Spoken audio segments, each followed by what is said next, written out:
Cara, tá vendo esse saldo aqui no meu celular? Mais de 300 mil reais disponível. Esse aqui foi o meu resultado que eu tive trabalhando pela internet. Mas eu não tô aqui hoje para mostrar o meu resultado. Eu quero te mostrar o resultado das pessoas que estão usando o mesmo método que eu uso de robôs no Facebook que vendem quase no piloto automático. Dá uma olhada aí. Ele vai abrir aqui o celular, vai mostrar em tempo real, no aplicativo do PagSeguro.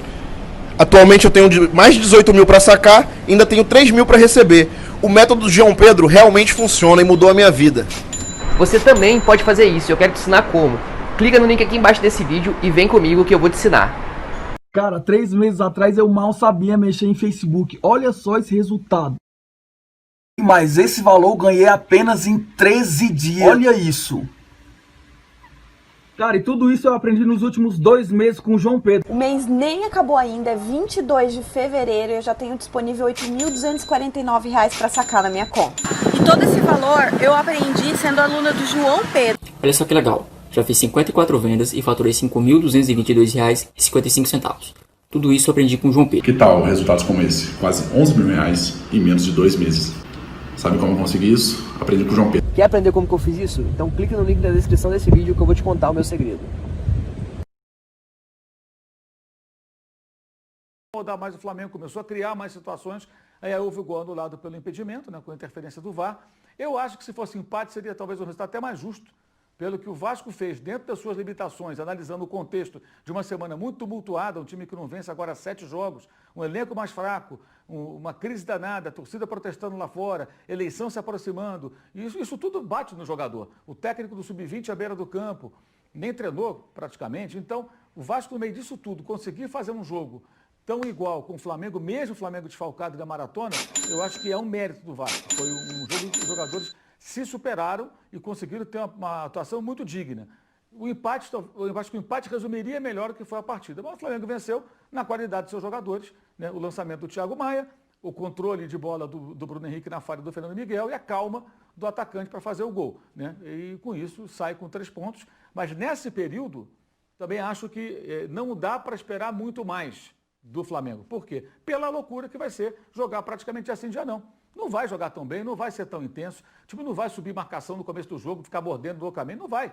Os jogadores vão administrar isso. No próximo jogo, qual será o time que o Domenico Torrente vai escalar? Esse time de hoje foi parecido com o jogo passado. Mas aí ele tem um na terça e um na quinta. Ele vai ter que pensar em 2 escalações. Hoje teve gente reclamando, o Natan não jogou, jogou o Gustavo Henrique com o Léo Pereira. É bem provável que o Natan, o jovem zagueiro que vinha atuando, jogue um desses 2 compromissos aí de terça ou de quinta-feira. Então é uma semana atípica, muito pesada. Não dá para contar com esses jogadores convocados na quinta. Talvez sim, talvez não, né? Porque aí depende de chegar de viagem, logística, em que condições, se jogam pelas suas seleções, se ficam no banco, quantos minutos jogam, né? Então tem várias interrogações aí. Então nesse período, o que o Flamengo tem que fazer? Tentar pontuar, acompanhar o Atlético, né? Não deixar a distância aumentar e depois que passar por toda essa confusão, aí vai tentando se organizar e aí acho que dá para cobrar um pouco mais. Mas acho que hoje, se fosse empate, não seria nenhum absurdo, muito pelo contrário. O Birner, no final do jogo, o repórter perguntou pro Bruno Henrique, até a história do outro patamar veio do Bruno Henrique, né? E ele perguntou em que patamar está o Flamengo hoje, Bruno? Essa é a pergunta que eu te faço, o Birner, mas não sobre disputar título, a gente sabe que vai brigar por título, vai estar lá em cima, enfim, isso a gente já sabe. Falando hoje, em termos de futebol praticado, em termos do que a gente vê dentro de campo. Está num patamar bom. Bom sem empolgação diante daquilo que pode produzir. Como o Mauro falou, você precisa dar um certo desconto, ou até um grande desconto, porque além da maratona de jogos e da perda de atletas, a gente vê o Domi tentando acomodar os melhores jogadores que ele tem, até quando o que esses jogadores fazem não é o ideal dentro da ideia de jogo do Domi. Hoje, por exemplo, a gente viu o Gerson muito aberto o tempo inteiro ali, no chamado, entre aspas, jogo posicional. Eu não gosto muito desse termo, mas todos os jogadores abertos ali para largarem o sistema de marcação adversário, sendo que essa não é, por exemplo, esse não é o ponto alto do Gerson. Ele não é assim que ele joga melhor. Mas ele não quer abrir mão dele, não quer abrir mão do Diego, não quer abrir mão do Thiago Maia, não quer abrir mão dos seus principais jogadores, do Pedro, do Bruno Henrique.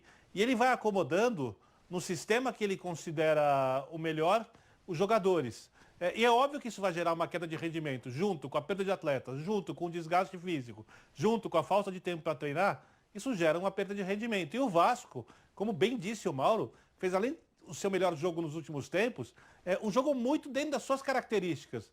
Porque o Vasco é um time que, se der espaço, tende a tomar gols e a não criar tantas chances. Quando o Vasco joga fechado, ele consegue eliminar os espaços do adversário, talvez com 2, 3 bolas chegando no cano, ele consiga o resultado.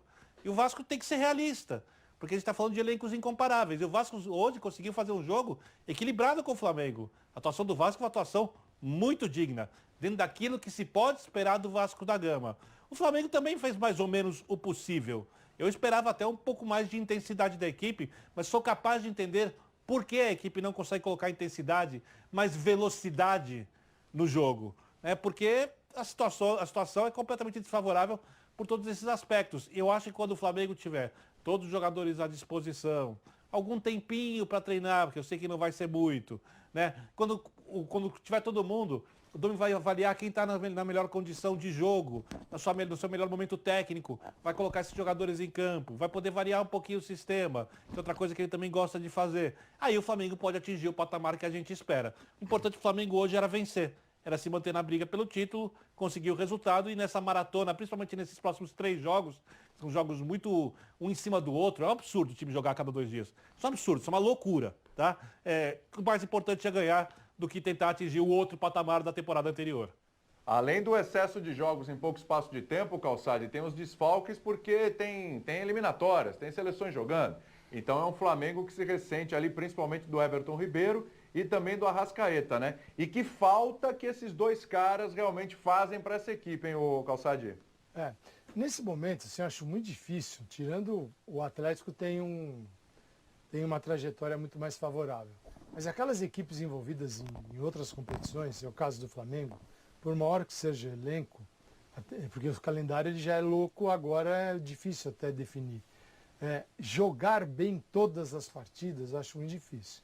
E também isso atrapalha imensamente um treinador que precisa alcançar um nível de rendimento para ver se param de falar do Jorge Jesus. É o Jorge Jesus fantasminha o tempo todo. Aliás, se o Jorge Jesus estivesse no Flamengo, eu acho que a assombração do Jorge Jesus de 2019 apareceria para o Jorge Jesus 2020. Né? Mas é outra conversa. Também. Lógico. Claro, porque... Pô, como é que já dava para virar a página, né, Calçade? Já dava, né? Acho que já tem tempo de virar a página, né?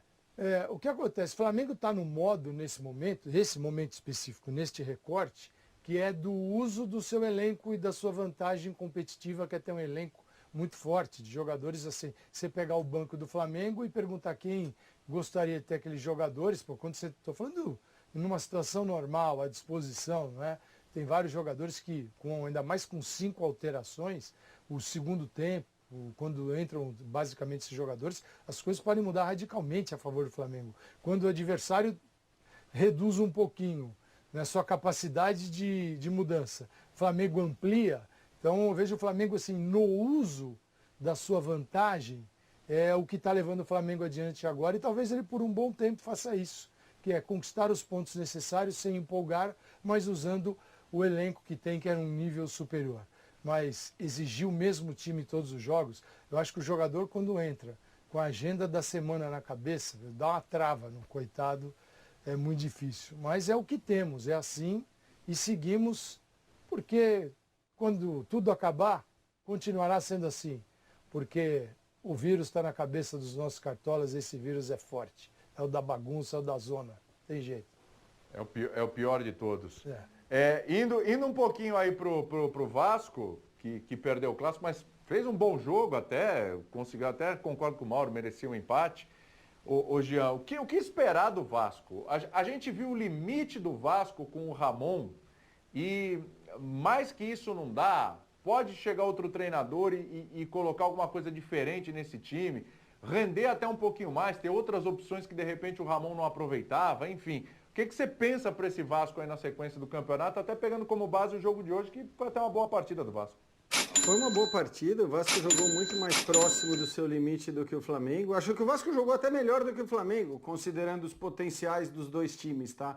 Até porque, assim, eu concordo, dificuldade para o Domi e tal, tem um monte de dificuldade, mas tem coisas que ele pode ver com o jogo rolando e arrumar com o jogo rolando, né? Algumas coisas já destacadas pelos companheiros aí, acho que poderiam ter sido mudadas pelo Domenech ainda no meio do primeiro tempo ou pelo menos no intervalo. E ele voltou, aí saiu o gol de bola parada e tudo bem, a coisa acabou andando, mas né, também para não ser tão conivente com o técnico que tem todas as dificuldades com as quais ele não está acostumado pela bagunça que a gente vive. Em relação ao Vasco, eu acho que o limite não era... Aquilo ali estava acima do limite do Vasco. A gente falou muito disso, né? Aquele começo do Ramon, os resultados estavam muito acima do que era o limite do Vasco. Porque estava dando tudo certo. Na prática é isso, né? Você se fechava, você sofria um pouquinho, é verdade que se defendia bem até o time e na única chance que tinha, fazia gol. Então, assim, o Ramon acabou pagando por o preço por aquele começo muito bom. Talvez tivesse ficado sempre na 8ª, 9ª colocação, ele nem tivesse sido demitido, né? Ainda houvesse um pouco mais de paciência. Acabou saindo. Também não acho um absurdo, porque não tenho certeza onde o Ramon poderia chegar. Acho absurdo pela dinâmica e por como se deu o roteiro, né? Do ramonismo à demissão em 5 rodadas. Mas eu, olhando para o elenco do Vasco, para alguns jogadores com algumas qualidades e para outros times com menos elenco, eu acho que o Vasco é um time de meio de tabela. É um time para ficar ali no meio de tabela, mais ou menos onde está agora. Quer dizer, na verdade estava subindo para 7º, se não me engano, quando estava vencendo. Não acho que aí, acho que é um pouquinho para baixo. Mas é um time que eu acho que conseguindo se fechar direitinho, né? Aquela velha história de arrumar a casinha lá atrás, a prioridade do Vasco tem que ser defensiva, na minha opinião. Eu acho que tem time que não tem que almejar o grande futebol, ter posse de bola, jogar. Não, tem time que tem que ter uma outra prioridade e explorar jogadores rápidos, de qualidade, que eventualmente tenha para atacar, como fez hoje, inclusive, no gol em que abriu o placar. Acho que o Vasco tem condições de não sofrer nesse Campeonato Brasileiro. Vamos esperar para ver qual vai ser a escolha do treinador, mas acho que um treinador com um mínimo de capacidade faz o Vasco não sofrer no Campeonato Brasileiro, e acho que, infelizmente, apesar da grandeza do clube e tudo mais, é isso que o time pode fazer. E jogador hoje, depois da atuação de hoje, reclamar dos jogadores, chamar de times de... Pessoal, tá vendo esse Camaro aqui? Em um mês trabalhando pela internet, eu consegui o valor dele. Dá uma olhada aí. Quer aprender como que eu fiz isso? Então clica no link na descrição desse vídeo que eu vou te contar o meu segredo.